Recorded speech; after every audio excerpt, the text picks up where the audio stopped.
Samantala, mahigpit na traffic management ang ipinatupad ng mga otoridad sa rally ngayong araw sa EDSA White Plains kung saan partikular na tinututukan ang mga sasakyang nakahambalang. Kaugnay niyan, may panawagan naman ang MMDA sa mga relihista kaugnay sa kanilang mga basura. Si JM Thompson sa sentro ng balita, live.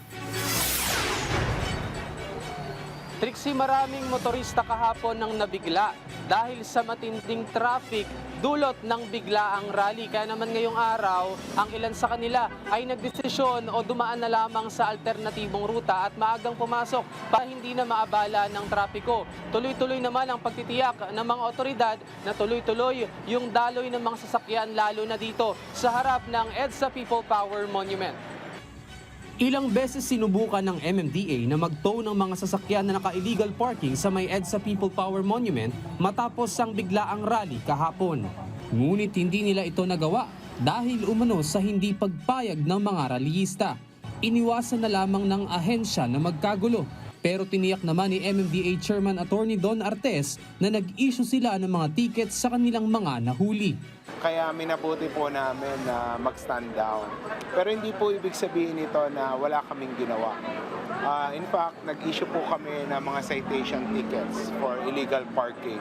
Doon po sa lahat ng sasakyan na nakaambalang sa karsada through NCAP. Nagpaalala rin si Chairman Artes sa mga rallyista na may dalang sasakyan na ipark ito sa designated area. Doon po sa mga attend, I understand mayroon pa pong pagtitipon mamaya. So, notice po ito sa mga may dalang sasakyan. Doon lamang po tayo sa designated na parking, particularly doon sa may Temple Drive, sa may likod. Yun po, inaalaw po yun sa likod. Pero definitely not sa EDSA. Pag kayo po ay nag-park sa EDSA, titikitan po namin yan. Muli namang nagpaalala ang MMDA na itapon sa tamang basurahan ang mga basura sa rally para mapanatili rin ang kalinisan sa lugar. Alam naman natin, pag yan ay naiwan sa karsada tapos umulan na malakas, ang tendency po na dadala yan sa ating mga drainage system. Samantala, kahapon ay kinumpirma na hindi nagkaroon ng koordinasyon ng grupo para sa kanilang isinasagawang rally. Pero kalaunan ay nabigyan ng permit sa ginagawang protesta ngayong araw matapos ang kanilang pakikipag-ugnayan. Ayon kay Quezon City Administrator Mike Alimurong, 4 na araw ang request ng grupo para sa kanilang protesta. Pero dahil sa pagsasaalang-alang sa trapiko at sa mga araw-araw na pumapasok sa kanilang trabaho at eskwelahan, 1 araw ang kanilang ibinigay. Quezon City is really an area, itong area na to, na where freedom of speech is respected. So as long as naman nag-apply yung mga tao and sumunod naman sa usapan, pwede naman talagang bigyan.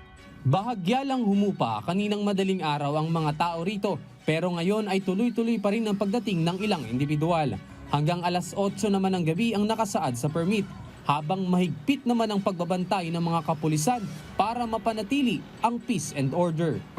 Trixie, mas pinalawak na nga ng MMDA at inadjust na nila yung barrier dito sa may bus carousel para magkaroon ng mas malawak na daanan yung mga motorista. At makikita nga dito sa aking likuran na tuloy-tuloy naman yung daloy ng mga sasakyan. At kahit patuloy din yung kilos protestang isinasagawa dito sa harap ng EDSA People Power Monument. Nakasentro din yung mga otoridad sa pagbabantay, hindi lang sa kaayusan ng isinasagawang rally sa ngayon, kundi maging ng mga motorista na apektado ng protesta.